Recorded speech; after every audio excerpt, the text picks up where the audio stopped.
So welcome back all of you. तो आज हम स्टार्ट करने वाले हैं लेक्चर 2 ऑपरेटिंग सिस्टम की सीरीज़ का। और आज हम देखेंगे कि ऑपरेटिंग सिस्टम के गोल्स क्या होते हैं और उनकी व्यूज़ किस बेस पे डिवाइडेड होते हैं। So let's start.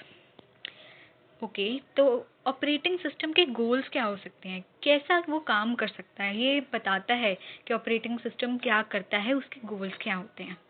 जैसे कि अगर ऑपरेटिंग सिस्टम हमें हमारे इंटरफेस में मदद कर रहा है, कैसे कर सकता है, जैसे हम विंडोज़ का एग्जांपल ले सकते हैं। वो आइकन शो करवाता है, हमें इजीली हमें दिख जाते हैं कि कौन सी चीज़ कहाँ पे लोकेटेड है आइकन्स की वजह से। तो यही अगर हमें कोई ढूंढना पड़ता है इतने हज़ारों फाइल्स में जाके सिस्टम की, तो ये मुश्किल रहता है हमारे लिए। इसलिए हम कह सकते हैं कि ये इंटरेक्टिव बनाता है हमारी चीज़ों के लिए, इंटरफेस आसान करता है।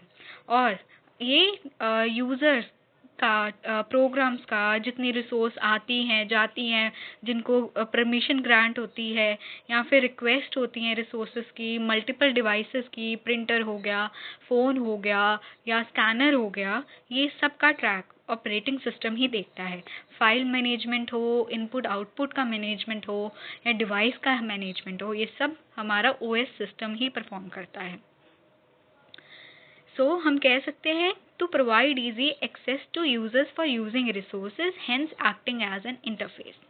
To manage the resources of a computer in better and faster way, to keep track of users and programs resources, or to provide efficient and fair sharing of resources between the user and programs. मैं यहाँ पे एक बात कहना चाहती हूँ, efficient and fair sharing of resources से क्या मतलब हुआ।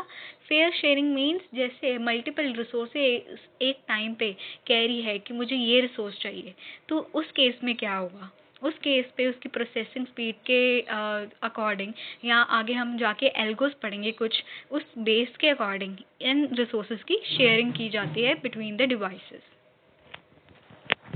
नेक्स्ट, उसका आर्किटेक्चर। तो यहाँ पे हम देख सकते हैं यूज़र बेसिकली इसका आर्किटेक्चर या व्यू कह लो, ये दो चीज़ों में डिवाइडेड होता है। एक होता है यूज़र का और एक होता है सिस्टम का।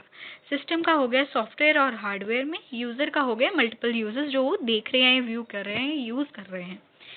तो सॉफ्टवेयर में हमारे पास सिस्टम, एप्लीकेशन सॉफ्टवेयर, ओएस, ये सब मिला के हमारा सॉफ्टवेयर का व्यू बनाता है। एंड हार्डवेयर का अगर हम देखें, सीपीयू कितनी है, क्या है, रैम क्या है, इनपुट आउटपुट डिवाइसेस कौन से हैं, ये सब हमारा हार्डवेयर रहता है।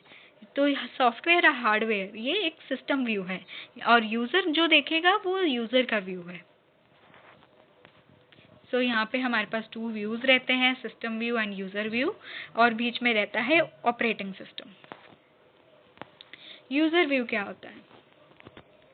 यूज़र व्यू वो हुआ जो कि हम इंटरफेस देख रहे हैं या यूज़ कर रहे हैं, जैसे फॉर्म फिल कर रहे हैं या कोई ऐप यूज़ कर रहे हैं, वो हम इंटरफेस देख रहे हैं, उसके पीछे का काम हमें तो नहीं पता।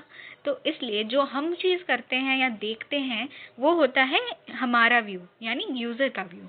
और ऐसे सिस्टम्स डिज़ाइंड होते हैं एक यूज़र के लिए, ताकि वो अपनी रिसोर्सेज मोनोप्लाइज कर सके एंड मैक्सिमाइज कर सके अपना वर्क जो भी यूज़र काम कर रहा है। Next, in these cases, the operating system is designed mostly for ease of use and with some attention paid to performance and none to resource utilization. यानी कि कुछ ऐसे ऑपरेटिंग सिस्टम्स होते हैं वो मोस्टली हमारे यूसेज ईजी करने के लिए डिज़ाइंड होते हैं, जिसमें परफॉर्मेंस इंक्रीज करना, एक्सेसिबिलिटी देना, ये सब बेसिस उनके फंक्शन होते हैं, और इस पे रिसोर्स यूटिलाइजेशन पे ज़्यादा काम नहीं किया जाता। नेक्स्ट, सिस्टम व्यू की बात करें तो हम कह सकते हैं ये रिसोर्स एलोकेटर ऑल्सो।